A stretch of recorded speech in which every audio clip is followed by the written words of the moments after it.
To my Honorable Prime Minister, Ms. Kamala Persad-Bissessar, I will not stop speaking out. SOE has been called in Trinidad and Tobago, well, or rather, an extension of a SOE.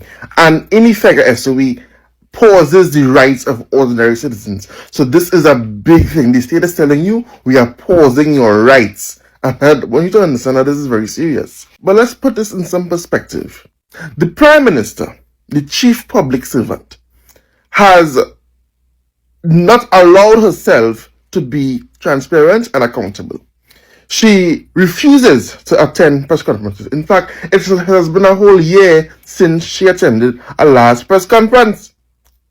She refuses to answer questions because she has a Speaker of the House in the House that refuses to allow questions to her, proper questions, and blocks every turn, blocks an opportunity to hold herself and government accountable. So you can't even have a prime minister that will come before you and explain and allow the media to ask the unsettling questions that we all want to know as to why you are extending the SOE. Why are you telling me my rights must be paused?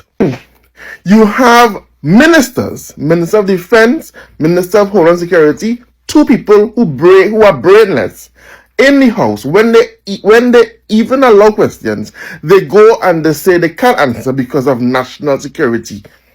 The goalposts for these SOEs keep changing. The first time it was because of gangs and ministers being held hostage. Then the second time it was because they needed the ZOSO. And now today you are seeing some vague, opaque press release for the AG's office that it is due to international and local threats. What are these local and international threats that you are telling me that our rights must be paused for you to address international threats? Are we under terrorist attack by international threats? What is these threats? What are the... And the thing is that they are lying to you. They are lying and gaslighting you. Because they are using the SOE. They are using the SOE to suppress you. That is why out of the blue they cannot come and say they are banning protests in 15 places. How would these protests relate to gangs and to this international threat that you are saying we need the SOE for? They think that Trinidadians are dumb and dotish and stupid. And I want you this morning to know that they are coming and they are using this SOE to distract you from the real issues, to distract you from the millions and the billions of dollars being siphoned away to their friends, family, and financiers. So stay woke, my dear friends, stay woke, because they are coming to oppress and to really and truly create havoc and chaos and confusion as they are doing today. So please, stay woke. Stay woke. The entire country, and forgive me here, Heavy, I know where your stance is on this matter. Yeah. I didn't say anything 2 days ago, I didn't say anything yesterday, but I'll say it now. Right? The entire country looking on at what happened mainly with the police officer in San Fernando. Right. And saying, yeah, government, that's your fault. When in the reality of things, something like that doesn't just birth just like that. You understand what I'm saying? Right. We have a lot of corrupted police officers in the Trinidad and Tobago police service. Eat our food. Not now, long time. Long time ago. Yeah. That does not get birthed in 1 year. No. It does not. And for Keith Rowley, or anybody as a matter of fact, to turn around and say, yeah, it's your fault because you said you had a crime plan, and look, your crime plan, nothing working, and you have a rolling state of emergency, and still things like that happening in a police station, I call BS, and I say it's a bunch of ludicrous. Because the reality is, it is technically under what you allowed for the service to get so bad. Because you did nothing. You raised a crucial point yesterday. Gary Griffith tried to clean up some of the police service under the very People's National Movement. and he was chastised for such. Correct. 100%. The police service kick against it. Not only chastised, he was removed. He was removed for such. He was removed from office, not under Kamala Persad-Bissessar, but under Keith Rowley, under the PNM, the same party that have the same set of stooges inside the parliament today, Yeah. the same opposition Penelope Beckles, the same Faris Al-Rawi, the same Colin Inbate, all of them, alright? Anything too? While they're talking about crime and crime out of control, blah, blah, blah, it is Kamala Persad-Bissessar and the UNC in 2019 that gave their support for the Bail Amendment Bill. When the same thing was asked of the People's National Movement to support the zones of special operations, they turn around and they say no. Right. There's a reason for it. The People's National Movement does not want to see crime fixed in Trinidad and Tobago because they campaign on that. They benefit on crime being out of control. You know why? Because it's a way for them to scare the base. And to tell the base, you see, we alone could take care of all there. We alone could run Trinidad and Tobago. And when they actually get the chance to run Trinidad, they run it into the ground. You correct, you know. The PNM is better in opposition. Because while they're in opposition, they suddenly know all the things and all the avenues to rile up the ground and rile up the population. I told you so. And blame Kamala Persad-Bissessar. And the way that they blame Kamala is by saying one little word: she racist. And they use race. They say she don't care about Laventil, she don't care about Mova. If she pass zones of special operations, it's all your black people she targeting. When in reality, it is the very same black people within Laventil, Beatum, Sealots, Mova, wherever, that killing each other. For what reason? Play that. Play the one on top there. This one? Yeah, play it. You ready? And I roll. You go ahead. I listen to you. You need that in the background. Go ahead. But that's the reality. It is the very same black people like killing each other in Trinidad and Tobago. How do we deal with that? The PNM don't care about it. The PNM wins every single time on guiding the black people wrong and the black community wrong, saying that we are the ones that will do this and do that and do the other. And then when you get them office, they do nothing for you. I listened to the former temporary senator, meet me outside on the road. His name is Harvey Boris. He just still talk for PNM. You know what you tell me, Heavy? You tell me, brother, it's only under UNC black people as get so much, you know. Okay. Under the PNM, they don't give you nothing, you know. Okay. They just give their own. So people have to really understand. Like, and I like what you're saying again. All the talk by Keith Rowley, by this one, by that one, is just to distract the people and his way to get back into some sort of relevancy. Correct. So don't listen to Keith Rowley. Don't listen to PNM. People have to be mindful out here, you know. You see, this game of politics is a dangerous one. And what is happening today is the opposition is using every single micro thing against the government to try and destabilize the government and try to bring down the Kamala Persad-Bissessar-led administration. And I'll wrap up by saying, remember section 54. Remember Emailgate. Remember all the things that was brought up back then. It is just 10 times more emphasized right now by the PNM. Right, Trinidad and Tobago, I am back. Now, up till presently, we would have seen some interesting things that would have taken place with AGC in Trinidad and Tobago. And up till now, we haven't gotten no answers. AGC would have subsequently give out some contracts to the tune of $3.7 billion. And we would have seen people run and register company within Trinidad and Tobago. But yet still, they're coming here in the media and telling you things like, hold strain, just wait, the government are going to do something. Now, I have a question here for Philip Edward Alexander. And we need some answers, Philip. These three companies here that you are seeing that is registered by you, can you give us some answers on this very pertinent question? Is this an attempt for you to siphon money from the taxpayers? Or, let me ask you another question. Do you really care about the rest of Trinidad and Tobago or your own self? And if the question is that yes, you do care about Trinidad and Tobago and not just yourself alone, please tell me why you haven't said anything about the CPEP, the whole CPEP scenario, and things like the URP and things like social services that is actively kind of stymied at this point in time. Do you not care about that? If I say if the question is yes, but I know how clever you isn't. You might just change the topic altogether. But let me know about these contracts, about these companies that was recently registered.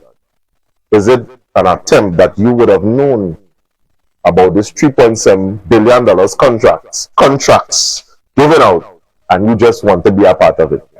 That is all I want to ask. Thanks for watching. What are your thoughts on the opposition calling for Minister David Lee to resign based on what's going on? Based on his comments? I want Camille Robinson Regis to resign over the $143,000 in the brown paper bag first, then we could talk about David Lee. If we're not talking about Camille Robinson Regis brown bag of money, we're not talking about David Lee. And the truth of the matter is, Minister Lee cannot know what is going on inside Mark Bassan's head. It's foolishness, it's nonsense, it's specious. I mean, I run out of adjectives to describe the nonsense of that story. It reminded me. I got off of inducements. I have people who witnessed it, where somebody came up to me at a function and said, let's make this all go away, I'll write you a check tomorrow. And she was dead serious. I took umbrage to that. I was very offended. And I told the person that she was with, who I happen to know, that I am not about that, ever. And I had police officers call me and said, be very careful, you know, you're treading on, you know, ground that people are not very happy with you, because this is a lot of money. You said you offered inducement. Was it financial inducement? And if it was financial, could you share with this committee what was the value of this inducement? Could you inform this committee? Well, yes, it was a financial inducement. It was a six-figure financial inducement, and they promised to write the check next day.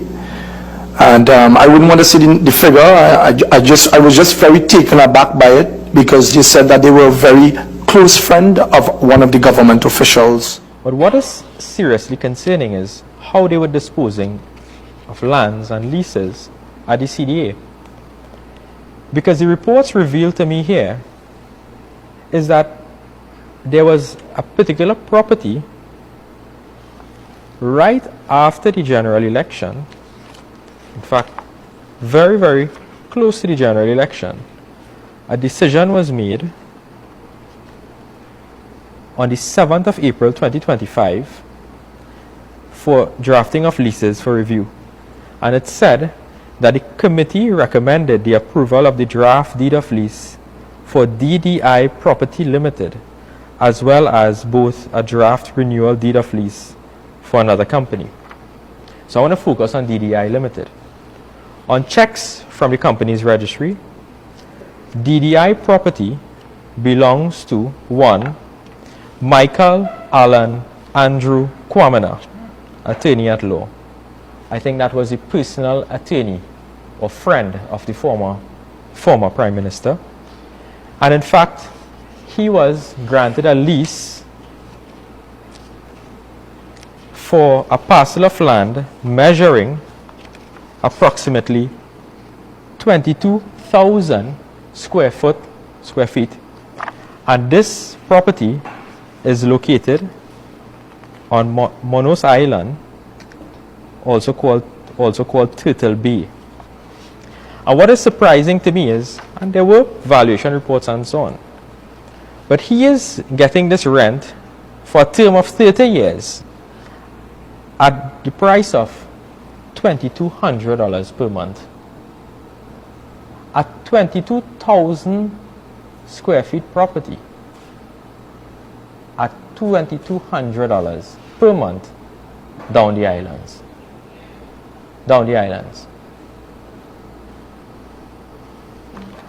That is what we have discovered at the CDA. And as the days go by, more and more of these things are coming out, of what took place under the last former administration. We cannot impose on this country anymore one of the most corrupt government this country has ever seen. Let me make it clear to you.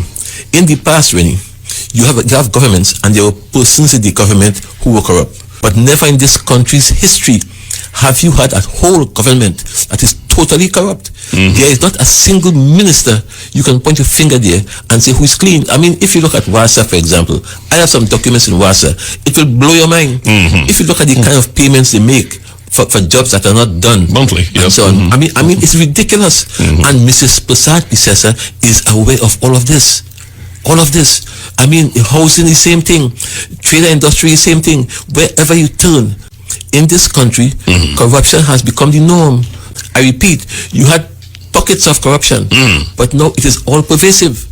And that is the UNC's legacy to this country. And that must, I mean, in fact, the AG was a patented.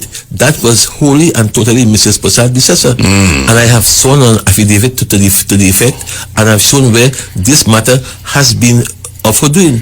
These guys came to her home and gave her money. I was there. They went to a home in Lange Park and gave her money. A witness came forward and said so. I don't have to lie to people. There is no excess of any minister of which Mrs. Prasad Pisesa is unaware. Even while I was there, I went to her and told her about the Attorney General. I swear to God. And she said she'll deal with it. Then I recall a meeting I had with her and David Abdullah, and we both told her about corruption in the government. And then she said there's nothing she can do about it. So I'm saying to you that is not to say that she's unaware. I mean, how could she be unaware of Ganga Singh? How could she be unaware of Gopi Singh? How could she be unaware of Munilal? The whole country knows.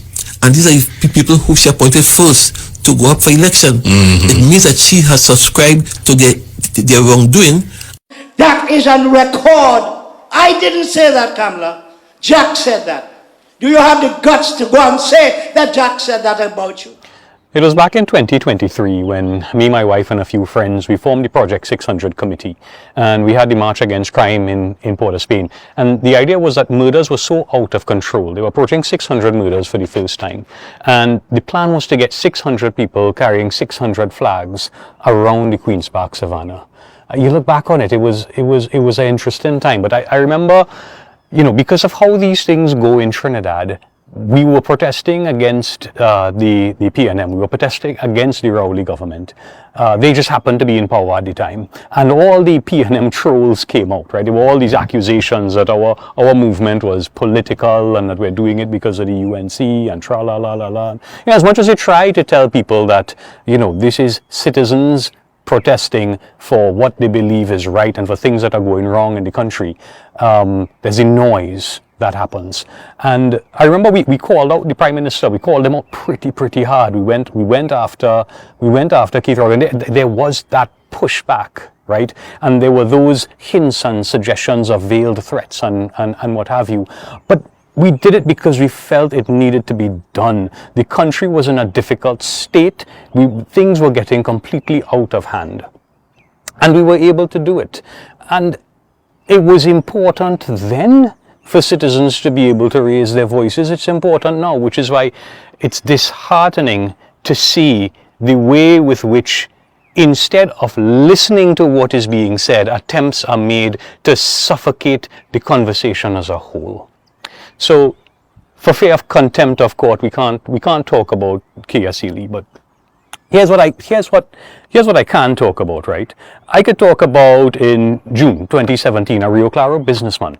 A Rio Claro businessman was arrested for no apparent reason, taken to jail, ended up spending months in jail where he was repeatedly gang raped before being released, and no charge. They took the matter to court.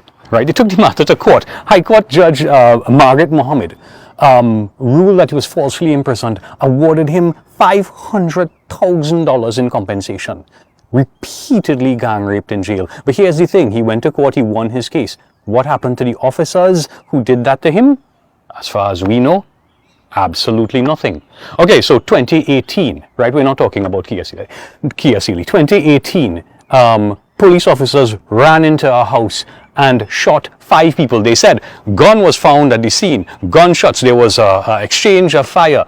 The thing went to court, you see, and they did all the analysis and all the investigations. It didn't go to criminal court, it went to civil court. High Court Judge Marcia Ayers Caesar, and the ruling was that those officers wrongfully executed those 5 people. They were teenagers, 3 of them. Teenagers executed by the police. All the claims about gunfight and gun recovered on the scene, nothing.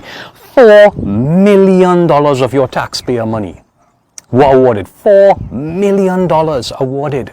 But the officers, well, the PCA made a recommendation way back 6 years ago. The PCA made a recommendation to the DPP to bring murder charges on those officers. But as far as we know up to now, nothing has happened. The officers, nothing has happened. Okay, so October 2022, Brent Thomas, we all remember this one. A whole team from Trinidad went all the way to Barbados, kidnapped a citizen, brought him back here illegally, the documents attained illegally, the warrants attained illegally, nothing was done properly.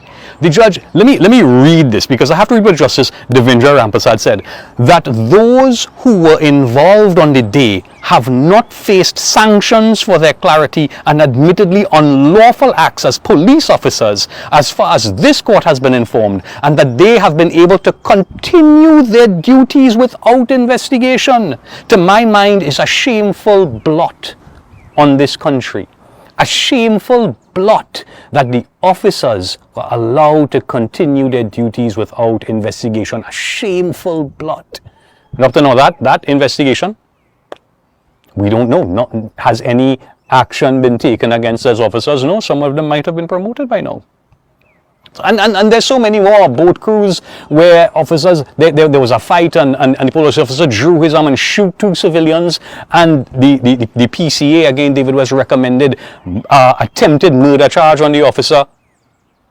Anything? No. There are, so you go to the PCA website and you could see the list of all the reports. Go to the PCA websites, go to the section where they have the referrals, and you will see all the referrals, all the matters, and what is happening in any of these cases. Over 700 matters being investigated right now. But you'll say, oh, you know, well, the police need to do their job, and this crime is, you know, crime is out of control in this country and we need a heavy hand. Okay, fine. Here what? This is bigger than the police service. What I'm saying to you is that we have a problem in this country, Trinidad and Tobago. This is not just the police service. I remember a well-known social media blogger, and he told a story about when he was a child in school. Listen to this one. When he was a child in school, the teacher who was in charge of giving out school lunches, if you didn't take the lessons class that teacher had after school and pay money for that lessons class, you would not get a lunch in school, primary school. I'm telling you that there are teachers out there who would deny a child food. I'm not saying all the teachers, oh gosh, there's a few. But my point is that these people remain in the system and can't be removed. I have a good friend of mine trying to get an approval done on a building and or a property, and can't get the approval. And you know what the person says to her? He says, well, you know, come and spend a night with me. Come and spend a night with me. Maybe we'll get through your approval. There are health officer tree will walk into a place. You know, I will shut this place down. But, you know, pass a little something and you get through. There is extortion taking place by police officers in this country. And if you don't know about it, you're not out there and you're not talking to people. So just consider one thing. Consider the wife of a police officer who is in an abusive relationship. Consider a woman who is being beaten by her husband who is a police officer. Where does she turn? Which direction does she go? Because from everything I have told you, understand that there is a repeated pattern of behavior, that any time anything threatens any member or agent or apparatus of the state, the whole thing closes down and everybody closes guards and the thing comes down like an iron gate. Nothing will happen to any of these people, and nothing happens to any of these people, licensing officers, customs officers, police officers, you name it. Nothing happens to any of those people. And we here as citizens, we are left facing this brutality. with no recourse possible on a daily basis. And when one of us, when a young girl dare stand up and talk, when one young girl with nothing but conviction in her blood and a song in her heart, with nothing but a song, they will drag her to jail with her mother's arms clinging around her to protect her daughter? Is this where we have reached, where the police will come out in their full riot gear? And threats would be made for contempt of court proceedings if people just speak about what's on their mind? What are they afraid of? What are they afraid of? They say, oh, why you were running from the police? Why is the police running from a little girl? Ask yourself that question. Trinidad and Tobago, we have problems. And don't bring politics into this. Our problems, we have problems. Our problems are not red problems. Our problems are not yellow problems. Our problems are Trinidad and Tobago problems. These problems are bigger even than the Prime Minister and the opposition leader. Better they stay out of this, because if you don't know, if you don't understand how it works, the Constitution prevents them from having anything to do with these matters. So until they are ready to go to the Parliament and change the laws of Trinidad and Tobago, they have no role to play here. This is not about the politicians. This is about the citizens of Trinidad and Tobago standing up for what's right and looking at what's wrong in our country. And what I'm saying to you is that it falls to us, it falls to the citizens to speak and to raise our voices against the institutions that are maltreating us. Until and unless the problems could be fixed in Parliament, it falls to us to speak. Speak to each other, speak to our friends, speak to our colleagues, and if necessary, go out on the streets. You all have a good day. Trinidad and Tobago, you guys are definitely going to want to take a look at this video. The Central Bank of Trinidad and Tobago has partnered with TSTT and a company by the name of PESH to bring about a cashless society in Trinidad and Tobago. One of the comments raised down below was, who is this company called PESH? An article in the Trinidad and Tobago Express said that the company was started in 2017. However, this raised a number of concerns because nobody has ever heard of PESH before. I did a bit of research, and what we found will shock you. The website above was actually started in 2023. It means that this website was actually just started a couple days ago. The second red flag is actually a YouTube channel that was started by the company. Guess when this was started? The 29th of January this year. This is just about 4 or 5 days ago. And this has 3 subscribers. This is a company that will now be transacting millions and possibly billions of our money. So of course we are going to want to know who is this company. So I decided to take a drive to number 4 Ragbridge Street in St. Augustine. I want you to take a look at this. This is clearly a residential area and doesn't appear to be a business that has been running since 2017. It's not surprising that we can't find a contact number for them. Now, I'm not saying that this is a company owned by some politician or relative of a politician, but the maths ain't mathsing.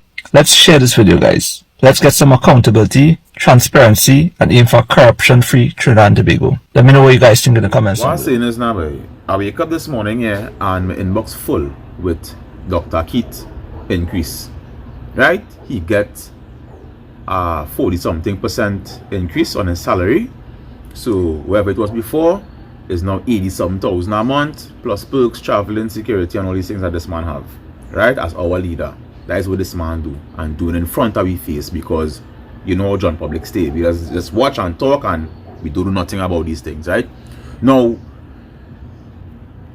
our leader taking an increase, let me put that to the side for now. Like one thing. Crazy, mad, right?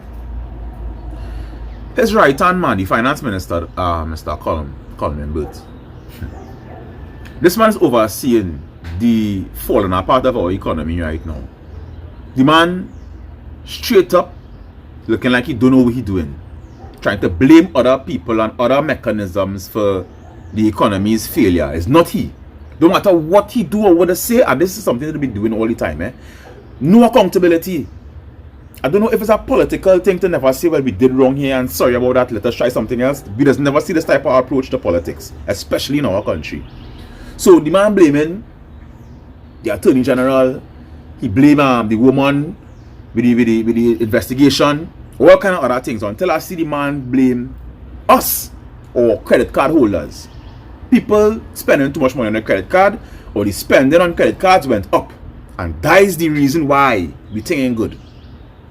I wonder if the banks agree with that, or is it that the banks carry forex too, so now it's a problem? Because as far as I understand, the bank wanted to spend. especially from your credit card, because they must get back the interest on that. So how could our finance minister come on any national forum or platform and tell we that we spending money is the problem with Forex? We spending is our problem. In which economy that gonna make sense, boy? Mr. Con, all you feel people shopping and you're floating the dollar. That could never work. That the economy is being destroyed. All you didn't know what a failing economy looks like, look around all the country, our country, sorry. This is what a failing economy looks like. The people have no money, they have a lot of crime going on. You have the 1% with a lot of the cash, and it's unable to trickle down like Rowley said what I do in the COVID time when the big boys and them get kickbacks, and you say don't worry, that's when them big boys get big money, it just trickle down. How? It never happened in a capitalist state, right? And we are very capitalist here. Now, let me put on column now. Swing back for Mr. Dr. Christopher now. So this is the state of our country, right? The economy is failing. You cannot convince me different. The economy is failing. Right? We have column on one side, we're not talking one such stupidness, nobody holding them fellas accountable. And you with your big self dog, your leader, with all your leadership qualities, and you know best. You take a 40-something% increase right in my face there in a failing economy and people suffering here by Dan by. This is your demonstration of leadership by Dr. Rowley by. By that way we fed up all there by. All they cannot relate to people by. And then all they go tell we spending too much. Your right hand man telling me that. And then all they go tell we now they can't get no Forex boy. Pardon. All they take all the time. We who lose and work. Then all they go tell we MTS workers all they take $100 increase on their salary. Right? Everything going up, everything skyrocketing, gas, everything. 5 times all they raise it. We ain't right yet. All the gas free on the car, but we go take $100 increase. Right now we set up to look like another country that's very close to us, that many people run here. It's a joke, It's a big give and skin teeth, because all the same one John public election coming. They coming to talk one set of fancy thing for all you. And all you go and watch Heinz, Colin, Kamla, Munilal, and all of these clowns on them who have been sitting there for all these years, giving we wood, promise we more wood, and all they go and fight me and say, if you like it so, vote for PNM, come under the post and all they battle each other now and fight for stupidness. While these people here, I go on by, all have a nice day and big up on yourself, all they do stay angry, right? Let me try and make it a better place, right? But all they don't see the scene, we getting raped out here, boy. Yo! Twice now! I tell all you that things getting serious. My part 3 in my video coming out.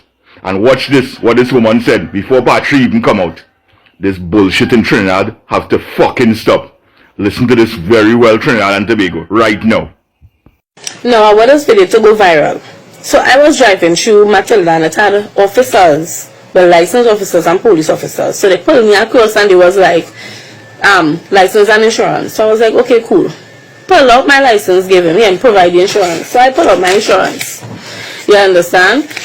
And I showed him, he was like, yeah, this car shows car insurance. I was like, what do you mean? He was like, expire 2026. I was like, no, but there's the insurance to the car. He am like, open the glove compartment and search insurance. Hand me back my insurance. You understand? Open the glove compartment and search for insurance. So I opened my glove compartment and I was like, well, you don't have no other insurance here. This is my only insurance. You understand? Lo and behold, Mr. Man printing a ticket. Failure to provide insurance, to produce insurance. You understand? And he telling me, park up my car on the side of the road and get a wrecker. Call a wrecker to pick it up. So I watched him. I was like, but this insurance, this is the insurance for the car. I started running him, man, because he done tell me ticket and walking off. You understand? I was like, this is the insurance and the insurance is expiring on the 6th, the 6th month, right? 2026. So how failure to provide the insurance when I have the insurance there? And if it was failure to provide the insurance, why let me drive off with my car? You understand? Why let me drive off with my car if it's failure to provide insurance? Because this is real craziness. You think? And it hit me a ticket. $10,000. And I tell them, well, you have to contest it. Don't worry. When you contest it, I will be there in the court. What kind of dotish officers it have out here? What kind of dotish licensed officers it have out here? You understand? How you can hit somebody a ticket for something that they have and saying that it's failure to produce it because you choose not to read it. You understand? Or all you see was 2026 and believe that this is an expired one and nah, she don't have it. You understand? Not even 5 minutes I'm talking about. You understand? She don't have it and yeah, there's a ticket failure to produce insurance. So craziness. And they make this go fucking viral because who the fuck does give people ticket just so I know they're working in the system, but now I had to go through this whole contest and a ticket thing, you understand? Because I had my insurance with me all along, you understand? And he know he fuck up. He know he fuck up and the rest of licensed officers know he fuck up. You understand? It's crazy. We live in a crazy fucking country. A flat screen TV was found in a prison cell. This is not fiction. This is real life, right here in Trinidad. And Wayne Sturge is calling it out. This week, a prisoner was found living in luxury. Flat screen on the wall. Electronics. Comforts that even some law-abiding citizens who are free still do not have. Now, usually when you confront the prisons about how things are going, they don't seem to bring anything into the prison. It's always drones dropping us in. So I don't know how they dropped in a 65-inch TV. Sturge says it's not just one rogue officer. It's a network, bribery, a blind eye, organized corruption within the prison system. We're not just talking TVs, you know. We're talking PlayStations, cell phones, guns, drugs, the full setup in our jail. The thing is, it's no secret, you know. Everybody knows who runs the show. However, I don't know, and I don't want to know. But what can we do to rectify the situation? Wayne Sturgis suggests that 1. We rotate the prison officers, breaking familiar ties. 2. Install signal blockers and full body scanners. Create an independent unit to investigate, suspend, and charge corrupted officers. And lastly, make examples of corrupted officers publicly, swiftly, and with the full brunt of the law. Because if prisoners are allowed to have flat screen TVs in jail, then who's really in charge? So comment below and let's hear your suggestions, your opinions, and let's have a conversation. It's sad to see that in Trinidad and Tobago, as a poor man could be detained by the police and reach in front of a magistrate and be sentenced to a psychiatric evaluation without his side of the story being heard for what he has been detained for. Now, I want to know, that song like it's a justice in Trinidad and Tobago. What going on in Trinidad and Tobago, boy? Why it is we allowing status and title to be above we and treat people unfairly in Trinidad and Tobago? I know they feel it's joke, you know. But our Father displeased with our behavior as black people in this country. To my Honorable Prime Minister, Ms. Kamala Persad-Bissassa, I will not stop speaking out. My voice is because I am a concerned citizen. I was born in Trinidad and Tobago, and I love my country. And when you all needed those votes, everybody came together and put you all there because of your leading statement. Everybody wins. Unfortunately, my Honorable Prime Minister, you are not listening to the people of this nation. You keep canceling us out. You keep ignoring us.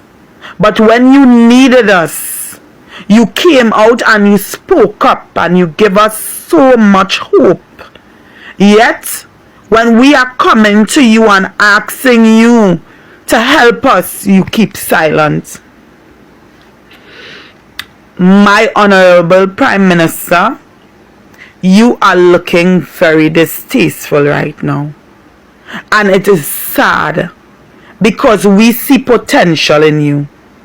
We saw hope in you.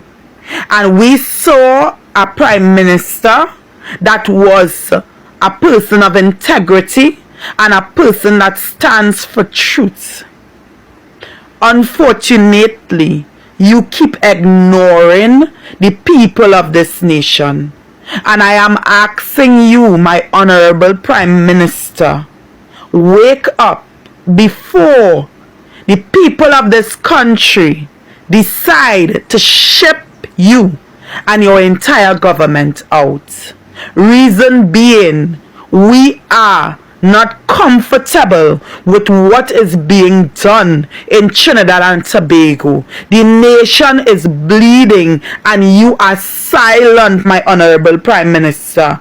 You are not standing for truth. You are not standing for the right thing. My honorable prime minister, a man was shot 19 times. His hands was out of a vehicle. What is going on? A woman is paralyzed and yet they want to charge her for manslaughter. For killing who?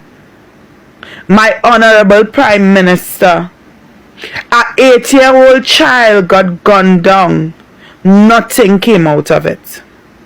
A 2-year-old child got gunned down. Nothing came out of it. A 2-year-old child got slain. The body cannot be found. And they want us to believe what they put out here and walk away like it's all willy-nilly. My honorable prime minister, they keep stigmatizing every single person as a PNM individual. And the persons that are doing this is the people that is in your government. My honorable prime minister, you need to stop the people from dividing and putting out hate comments towards people of a different race. Trinidad and Tobago became Trinidad and Tobago because we are diverse with different races. We are not PNM, we are not UNC, my honorable prime minister. You are not coming out and stopping persons of this country from dividing this nation. Crimes are not being solved, but they keep coming out and telling us what they think they want us to hear. My honorable prime minister, I am begging and I am urging you, please listen to the voice of the voiceless. My honorable prime minister, please speak out for your people. Please allow us to feel comfortable in this country. Right now, the people in this country is uncomfortable and they feel that you are incompetent and your government is incompetent. And you literally shows us that you don't care what we the people think. But when you needed our votes, my honorable prime minister, you needed it from us. And you showed us a level of respect. Time for you all to respect the citizens of the country that have you all there. PNM was once corrupted. They did the same thing that you all are doing, and you all want us to believe what you all are doing is right. One wrong don't make it a right when the next person doing it. When PNM was in power, they hired certain personnel that was wrong. You all are in power and you all are putting certain personnel in positions that they are not qualified for. Excuse. There are a lot of persons that are unemployed and very educated that deserves positions and they cannot have it. Let us stand for the right thing now. I am not discrediting anybody, but if you want to give these persons a job, give them a job that they are qualified for. It's okay. Everybody deserves help.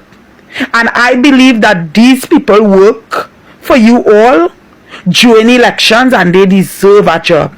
but they do not deserve a job that they lack qualifications for. And if all they want Trinidad and Tobago to be a better place, let we stand for what is right. My Honorable Prime Minister, stop ignoring the people of this country. Stop ignoring the people that have you all there. Please come out and speak out against the crime, against the hate, against the racism, against the division. Speak out, my Honorable Prime Minister. Stop being silent and stop allowing these PROs to come out and spread hate and spread divisions and spread nasty, unruly things towards us in this country. I will always speak out for change and I will always speak out for righteousness. And you, if you continue to ignore me and many others who just want betterment for Trinidad and Tobago, soon you and your government is going to have to move out the same way that the PNM was moved out, because we the people was fed up of a government that is acting like we don't exist and our voice is not being heard. Have a wonderful day, my Honorable Prime Minister, with utter respect and love. I am never coming up on the social media and class you in any derogatizing way. And nobody who view my posts will ever see me out of character doing that. You are the leader of this country. And you being the leader of this country needs to stand up and allow the people to feel comfortable in their country that they are living in and not feel like Trinidad is corrupted and out where we could do whatever we feel to do now. Because when a man do wrong, we held them accountable. Why when certain persons do wrong, you all find all type of excuses for them? Let people be held accountable for the wrong that they do. Right? Have a wonderful day, each and everyone that sees this post. But this post is for my Honorable Prime Minister, Miss Kamala Persad Bissessa. Yo, so check this scene. I do ever let people down at all. And those that I let down in the past, I am sorry for that because it was unexpected and that's not me. So this is the beginning of a maybe 3 or 4 part series. What I'm going to do, because this involves personal, in fact I should say reference, also investigations that I've been doing for quite a while, more than 2.5 years. And it's going to scare you all. And I'm telling you as a disclaimer right now, because in this video, the information revealed in no form or fashion is a lie. And you all know I don't stand for lying or racism in any format. And furthermore, because of the interesting gift that the man upstairs gave me, I remember most things. So with that being said, last week, as in today is now the 2nd of April. In fact, 2 weeks prior, I definitely made a visit to City Hall in accordance with what was transpiring with my personal driver's license. And I was disqualified, it would seem, on June the 23rd, 2024. But in the High Court, I had a matter dealing with same traffic offenses, whereas I was arrested unbeknownst to me that I was disqualified from driving. Now, documentation and fraudulent documents in Trinidad and Tobago can give you a jail term of up to 7 years. Fraudulent documents. We are not referring to a possessed stolen item or in regards to say larceny. I went to the High Court and I had 2 different masters in my case, which was a question mark in my head because this is for a fraudulent document matter. 2 High Court masters. So I'm referring to High Court, not District Court in any format. I want all of you to stay on the same page with me because you wouldn't understand it unless the story is told in a certain kind of way. So with that being said, when I went to my High Court master, the first one, Master Sarah De Silva, yes, the individual who's known to be involved in corruption and being in collusion with the Sandy Grande police officers, she took 19 days to give me bail for a traffic offense. And in my cell, which part I was in Besson Street, I wanted to listen well, Trinidad and Tobago, there were two individuals with $2.5 million in hard marijuana. And I knew them very well. One took 2 hours and 27 minutes to get bail. The other took 4 hours and about 34 minutes to get bail. I took 19 days to get bail from a traffic offense. Let that fucking sit in. That's one. Two, this master had serious pet peeves with individuals who's traffic offenders. So when she saw that I was disqualified and how much points I had, yeah, she definitely decided to make me talk. Mind you, I did not know this was the same justice, as in magistrate, who was serving the Sandy Grande area for years. So that means she knows the officers up there for many years. So why it is that when I made my video based upon situations that she was the same High Court master presently that jurisdicted, or in fact I should say adjudicated over the case involving the 7 officers taking the money from the people in Sandy Grande for extortion purposes, which is police officers. How come nobody decided this was a conflict of interest, being that she's a master now and she knows them personally? All you don't think there's a fucking second red flag? Right, let me get to this now. She was serving up there and she dealt with plenty traffic matters up in that Sandy Grande Magistrates Court.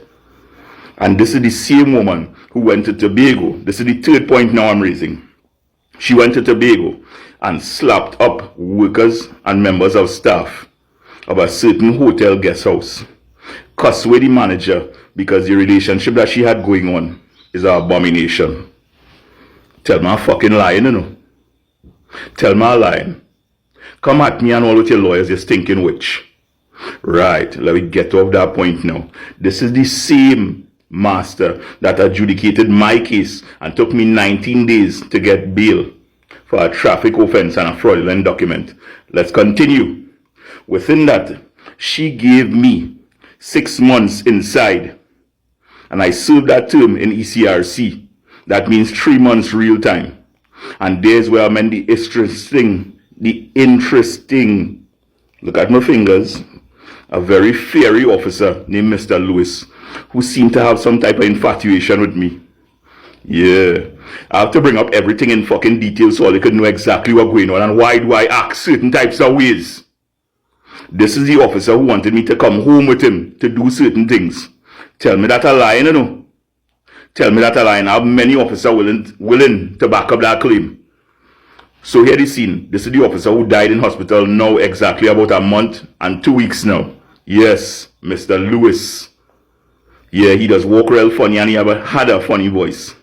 And I told him, well, you mash up my Bible and you keep on victimizing me. Cell number 5 in Vinculum. No, I wouldn't forget. I wouldn't forget at all.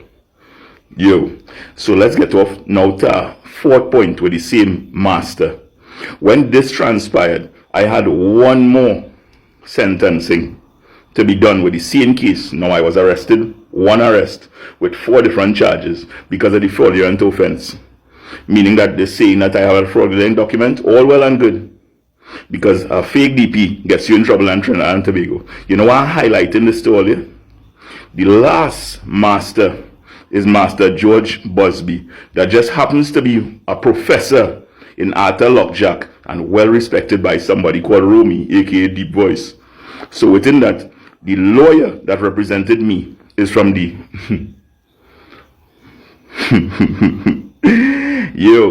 from the firm that gives you a lawyer for 50 cents, as people will say. Yeah. Let's call him Morris. Keep in mind that name is very important in regards to the UNC government. Once again, bear in mind, his name is Morris. Mr. Busby argued my case before him on 9 different visits. You hear what I just said? I'm giving you all in detail to understand why I act certain ways and why information that's coming to me is very important.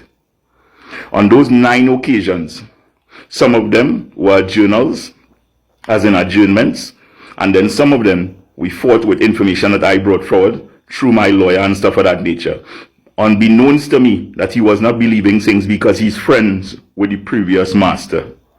As in, I'll repeat it again. He did not want to believe certain things because he was friends with the previous master, meaning Miss De Silva. When Tory jumped out and I did my investigations, he stayed quiet and pretending he did not know anything that transpired. Once again, Trinidad and Tobago, his name is Morris. Right. Let's get back to the point now. Master Busby sent me to Sing Sing on the same day when Miss Julian and her 2 children lost their lives in the Arima fire, which is December the 16th, which has the video up 2 days prior to that involving information I gave about Rohan Sinanan and Master Sarah De Silva being involved in corruption. Notice to this day, it's only because Deep Voice Banton made that video is why she lost a certain caseload and they started to investigate what things really fucking going on. How could it be that you didn't have a conflict of interest from somebody that know the officers personally from the Sandy Grande area for stealing $137,000 from a Chinese businessman and other individuals for the purpose of extortion? So when she did that thing in Tobago, she think that people didn't understand what was transpiring. Now let's get back to Master Busby. Master Busby, what I respect him for, he's the ultimate form and sign of the judicial system, meaning that the law of scales. He gives you a reason to why he's sentencing you. He does his research on you. But then, when I realized that the lawyer that you gave me have a feeling that I am a definite street racer, and furthermore, is being charged and sentenced because I had 96 points on my driver's permit, something was wrong. So when I got incarcerated on that day, I was not a happy individual, but I did not show it. I went down in the cell with a certain Muslim who has been in remand for, listen to this, Trinidad and Tobago, 17 years. So of course he gave me some information, what I didn't tell the public at all. You all trying to fuck up people. The great thing about it, he is from Sandy Grande. Do you understand where my story is going with this? Right, so Mr. Master Busby gave me 1 year hard labor. Yes, so I went GGP. But when he gave me that 6 months real time, remember I just said it was December the 16th when I was incarcerated, when that lady lost her life in the fire and Mr. Rowley was crying. When this transpired now, the same Mr. Lewis took an opportunity to be a jackass for the second time. And Mr. Lord is his friend. And things started to happen to me what not normal towards prisoners. So Mr. Nanan, you think I forget you? Remember when you saw me in GGP, you said, look, the man who caused all the trouble. Trinidad and Tobago, I am the man who make a whole bunch of people forget about the lunch on a Sunday because the victimization was going on. And if you think I'm lying, remember it have one big bottom lady from the Gulf area that knows a very, very influential prisoner. And her name is Alexander. Yes, I don't forget things. So all you're fucking with the wrong people when all you're doing shit to certain individuals. So listen to this, Trinidad and Tobago. When I took my time and I built myself, as in built myself after Mr. Lewis made sure that my Bible was ripped up in my cell. You notice that motherfucker is dead right now, right? And this is not a strange thing to happen to me at all. What is going on is that it is linked to certain individuals in society, being that they're victimizing individuals who had sense and bringing out videos of situations that's going on in Trinidad and Tobago right fucking now. Now, what also going on is that it would seem some assholes, and I know some in particular by name, because W. Pussy Clark, who used to stand up in the drain by Valsin, she have a serious beef with me. Yeah, but here the scene, I don't take dick. So you can take all the vagina you want, but yes, I'm a vagina lover too. I love lesbians, because I am one too, you know. I don't mind at all. So you being an asshole and stuff and clenching your freaking service weapon when you're talking to me in downtown Port of Spain by Abercrombie Street some years ago in front of Flo, you think I fucking forgot? Now, what's interesting about this is, on April the 6th, 2024, I was arrested by a PC clerk, aka Slim Pig. This is the individual who made sure that I did not get any representation in a certain kind of way, because it happened on a Friday night, and I stayed there until the following week. Yeah. But the thing about the Trinidad and Tobago, I lost my then ex-wife to a certain chronic disease, and they didn't have any pity. All well and good. But how it is, I now recollect to myself, not while speaking now, that W. Pussy Clark, Slim Pig Clark, also Clive Clark, somehow fucking related. Remember I tell you I'm half Tobagonian and I find out things. So while I was incarcerated in the ECRC, do you all remember August the 31st what happened in Tobago? With a certain Baptist man pulling out a bull head out of a trunk and they fucking running? And then these fucking assholes really claim to be responsible individuals and doing things to individuals by victimizing. So let's get to the point of one thing, because as I say, the video will be vastly long, but I'm going in and out to show you how intricate what they tried to do to me seriously affected my life in many fucking ways. Now, when a citizen of Trinidad and Tobago gets formally charged, everything's supposed to be on record. Furthermore, High Court is very important. You see like how you hear that door closed there? They try to close the doors for people to not understand what situations are really fucking going on. What is going on right now is this guy, let's call him Romy once again, because most people who know me know my whole first name, know my government name, and further know my biblical name. Romy went in to Hall of Justice to ask for the minutes of his High Court matters involving with only one master. You know what I was told? This is 2 years down the road. I'm nearly out an entire year. There is no showing of my fucking name on the system. A way to correspond with anybody in the law fraternity and ask yourself, is this songing okay? If you get incarcerated and furthermore your legal matter is not on the fucking court system, doesn't that seem like something going to happen to you, or nobody wants your information out there? I once again will ask the question, does this sound normal to anybody in Trinidad and Tobago right now? Right. We had an inquest into somebody's death and certain men's death that come up to 768 million, I believe it is. Has anybody been arrested? Right, so let's get back to the matter with me now. Why am I bringing up all this? If my records is not on the system, if I served nearly a year in jail for traffic offenses, if I had a bad license, as in a disqualified license, also a fraudulent document, meaning that a fake license, and was supposed to get bail in a certain timely fashion, how come it is $2.5 million in fucking hard marijuana? They get bail, and Rommel get 19 fucking days waiting. At that point in time, I had just lost my wife. So that means my child was grieving. I never forgot what transpired. But the bad thing about it, what they did to me also, there's a case and a situation that I was corresponding with certain people with. I went into licensing office because what happened, there's a certain licensing officer and a red lady, I never got her name. In October, I applied for my license, to reapply for my license, because of course disqualification period was told to me to be June the 23rd, 2024. Unbeknownst to me, that's when I got arrested later on, because I was driving, not knowing that I was disqualified. With that being said, when I applied to reapply for my license, as in last year, October 2025, the female licensing officer told me, sir, we were trying to contact you for nearly 5 days now to tell you that this doesn't apply to you. You know why that is fucking bullshit? Trinidad and Tobago, they corresponded with me with two different email addresses. One is my government name, one is my Monica Deep Voice Banton. So, You're telling me that you couldn't contact me, but I applied for this online and it was registered to my name until I got a barcode representing who I am and who I be and what day I'm coming in. So, with that also being said, she told me that and the assistant looked at her like, "Miss, what shit you talking?" So, with that being said, Trinidad and Tobago have 3 phone numbers.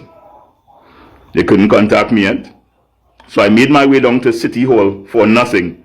And while there, I said, "Miss, you know why that's impossible? Because of the stuff I just explained." So there's a short officer, dark guy, named Mr. Payne.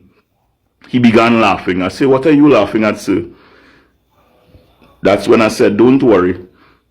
I will definitely be coming to licensing office soon." The woman then said to me, in the presence of 4 other individuals, and along with a police officer, who I still yet to have his name, she said, "If you have a problem with the situation, come to licensing office the next day." Guess what, Trinidad and Tobago? I went in my Manchester United shirt and tons of people shake my hand, hug me and things who I don't even know. They realized I was causing commotion and I went up to 2nd floor where there was a Canadian national. No, not the one that get thrown out of Trinidad and Tobago, but a very popular one. He turned to me and started speaking upstairs. I don't think they liked that either. They pulled me in the room. The man's name was Mr. Cunningham, who was dealing with me, which is a very educated young man. The supervisor name, I think, is Miss Sicharan or Sipasad. And the officer in question, Mr. Payne, who was laughing at me, was on her right side. Now, with that being said, why it is your supervisor had to be slapping you on your fucking right leg to tell you hush your cunt in a fucking meeting? And why it is all you get scared when I was going to start recording the audio of what was transpiring? You know why that happening? Because the red woman who told me to come to licensing office, she never came to work that fucking day. So what could I say to that? Guiltiness rest on their shoulders, oh yes, oh yes. So let me get this straight in some closing points, because I have some stuff to read from the email, so I can't go as yet. But I'm telling you all this in a fraction because I realize it's going to take 3 or 4 videos to explain what's also going on in Sandy Grande police station in regards to certain officers who have their own blocks and reporting to a certain government minister of how much sales they're making. Right. So the lady that did not come to work, I don't have her name. The officer in question who witnessed this, along with the junior girl who got hired from licensing office to assist to the day for City Hall, don't worry, I'll get her name because I know exactly who she is. Mr. Payne, that was laughing when I was walking away from City Hall. Why it is your own supervisor in licensing office had to be slapping your leg to tell you hush your cunt once again. Other than that also, make it be known that the information I have on licensing officers doing illegal things with certain Altezers will make all they get fired immediately.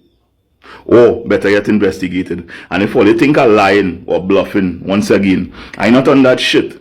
Mr. Payne, I am going to cause a pain in your ass so big you think it would be a hemorrhage coming from somebody with a mandingo inside of your anus. So with that being said, I realize I reached 21 minutes now, and I still haven't started to read the emails yet of correspondence between licensing office and myself, also the judiciary of Trinidad and Tobago. Because listen to this, Trinidad and Tobago, in 2024,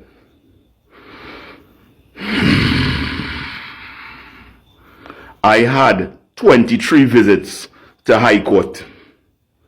You hear what I'm saying? So lie to me another way, but don't lie to Trinidad and Tobago about the things that all they're doing. So let me get this straight line shot out to make you all know things. The same lawyer named Morris went to Guardian Media and disclosed information in regards to my case, in regards to fraudulent documents. And that's why he didn't want to get involved in talking negative about Miss Sarah or man named Sarah De Silva. And I want you to understand that statement I just make. Because when you go to Tobago, why do you hire Anand Ramlogan to beg on your behalf to become a master? Because you see the greed inside here and the money that it's making. You like abomination relationships? No problem. You're an abomination to fucking Trinidad and Tobago in the judiciary. You fucking like licking? No problem. When I carry on with the second video, I'll highlight more of the shit that you're doing. So last but not least, what's going on with my partner Karen? All these situations that are going on right now is a form of oppression. So what they're doing, if they have no listing of my name on the High Court matter register, that means they're trying to kill who? Yeah. All you fucking now realizing what I'm talking about. But don't worry, listen to everything that comes out of the media and think that the certain reporter on St. Vincent Street, who's a Manchester United fan, doesn't know exactly things that's going on. You know why I'm highlighting that one I'm going right now? Because remember, there's a certain young doctor who real people love. She's from Lupino, ain't? Guess who's very good friends with a certain man wife from the same area? Yeah, investigating what your mother can't. Yeah, so here the scene. We on 23 minutes now. And I even still read the email as yet. And this is information that I telling you about my own safety and what's going on in the judiciary right now as we speak. Because if you're not on this system, they could kill you with police ammunition easily. Right. Think to yourself what I just said, you know, I was fucking incarcerated by 2 high court masters and none of my information on the system. Okay then. Yeah. And I supposed to be okay with this. And furthermore, seeing my little brother Karen get pulled down the Thursday night and no information about him. No problem. Remember, I have plenty Muslim friends and plenty of them inside. So pushing men in 20-foot containers and torturing them is a serious thing. Trinidad and Tobago as usual. I love you guys. This is part 1. Part 2 will be very explosive. And all you realize, yeah, look how small I get. Yo, water and the truth fucking working. So with that being said, I love you guys. Deuces. Hello, beautiful and amazing people of Trinidad and Tobago. So guys, in today's video, we are going to talk about something that is very, very sensitive, and that is Trinidadians demanding answers after allegations on corruptions surfaces. You know, there are so many people that have come out to talk here today, and I know you've listened to them keenly, not just listening, but keenly, and understand like what's happening in Trinidad and Tobago. So that is something that is very, very big and you know, very sensitive at the same time, because you know, corruption means that you are actually spending Trinidadians' taxes anyhow. Like, instead of helping the economy and the people, it's meant to enrich their pockets. And that is not the case.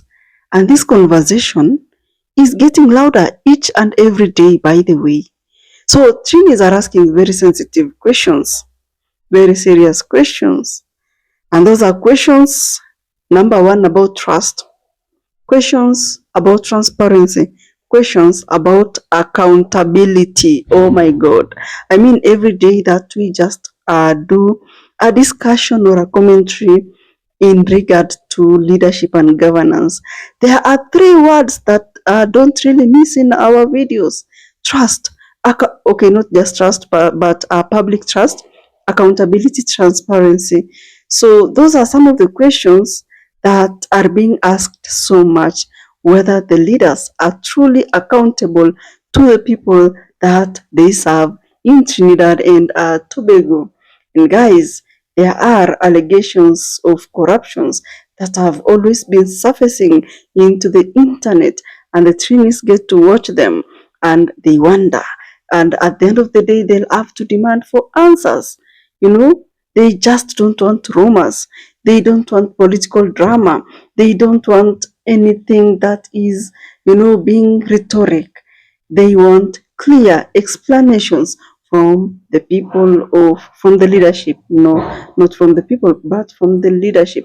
Because you see, when any public money is involved in any incident or circumstances, you know, the people of Trinidad and Tobago will always want to know, where is this money really going to?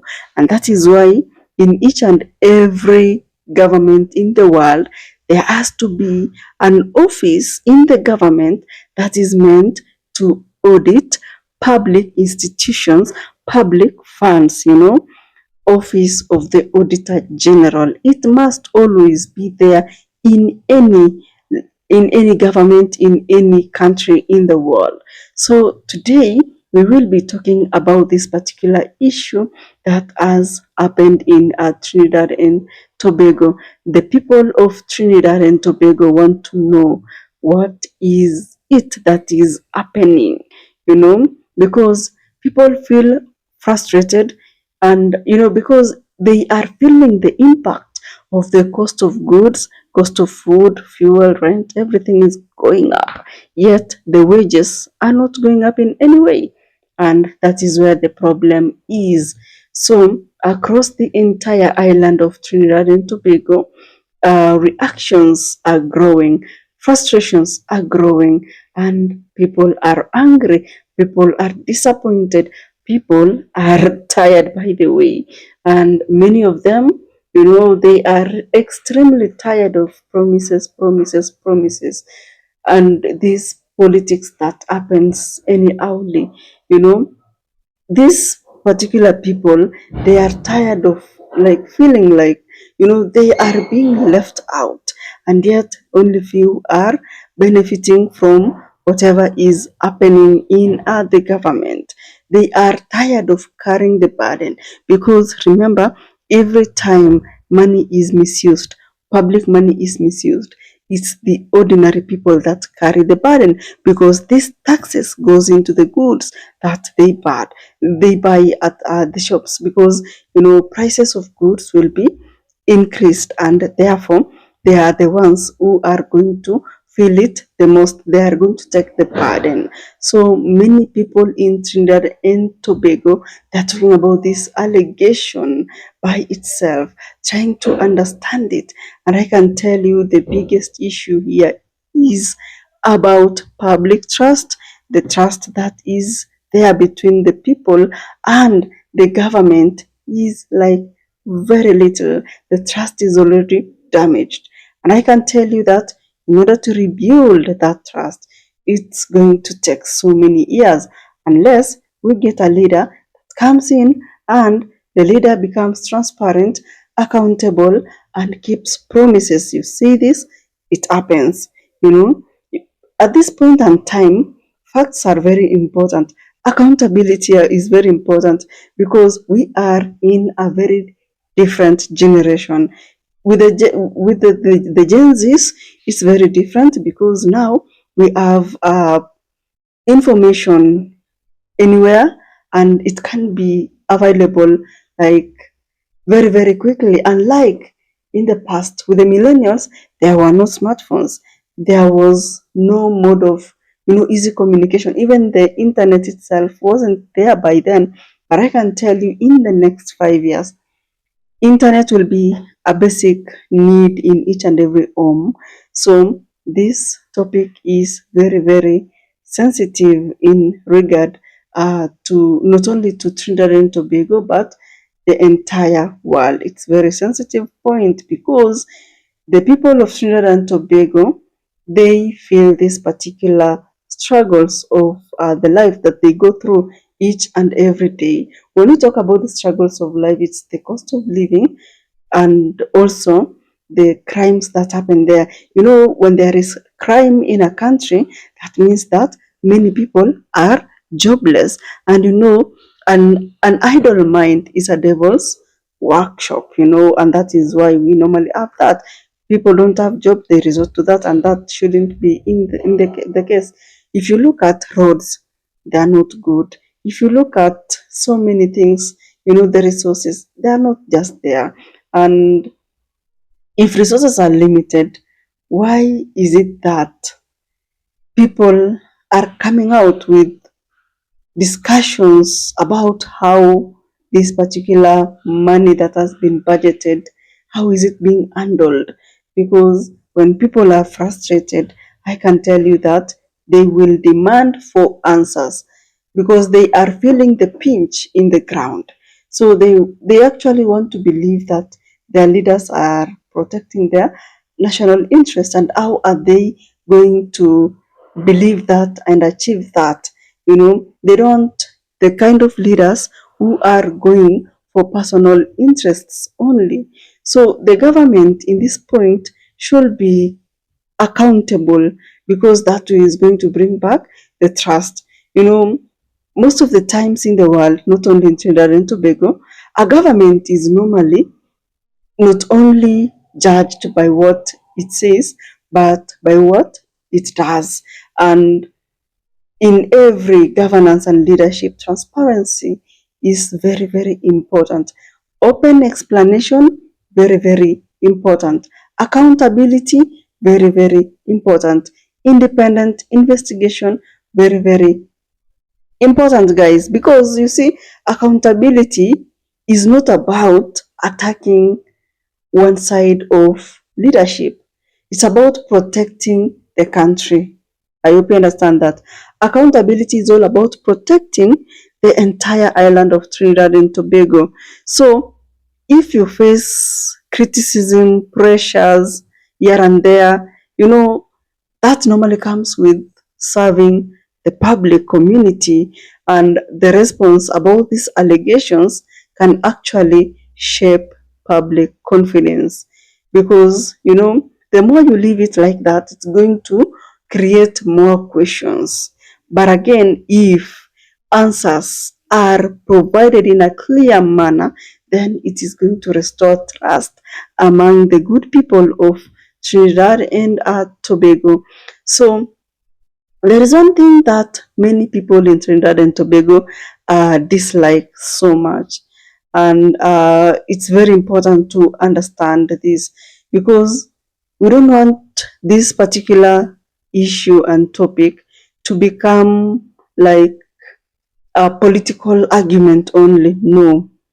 When these allegations appears, you know, the focus should not only be which party supported who, what, and why. You know, the focus here should be like what really happened, what are the facts that we do have, who is responsible for this corruption, how can this be prevented. And you know, people want solutions, not endless talking rhetorics, you know, because if you talk and talk and talk, there is nothing that is going to be solved at the end of the day.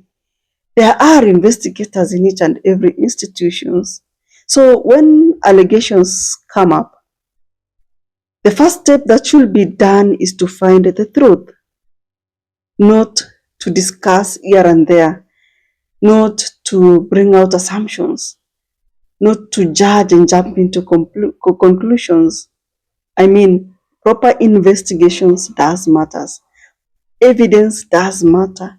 And following due process and law does matters, because accusations alone and allegations alone do not prove that someone is guilty or some organizations are guilty. Allegations only cannot really be ignored at all, because at the end of the day, public trust, the people of Trinidad and Tobago deserve clarity in these particular issues. So moments like these, they do matter so much, because trust is something very, very fragile, and many people are following up. I mean, and most of the time, majority of the people that are following up are actually silent. They are listening, watching keenly, paying attention. So if you look at the Gen Zs, the younger generations, they want to know if their leaders can be trusted, if their systems work effectively, if their country is able to move forward to develop. And those are not simple questions. Those are questions about the future, right? So if you look at every political story that happens here and there, most, like in all of it, these are real people that are involved in. So what am I trying to say here? People want to build a better life, you know, and when the people, not only in Trinidad and Tobago but all over the world, feel that their leaders are failing them, they'll be frustrated, right?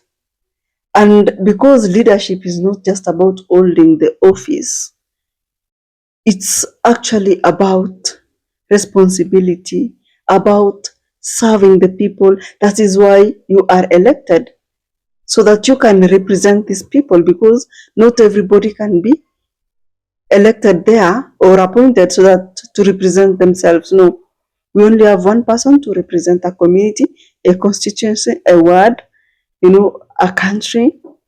So as the people of Trinidad and Tobago want like really simple answers that they can be able to understand and comprehend. They want facts, transparency, a fair process, And one important thing is confidence in the governance, in the system. They want to know that there is no one who is above accountability. And I can tell you that is very, very strong. Because most of the time, a strong democracy, most of the time it depends on trust. And trust depends on honesty. So also, the leadership has to be honest.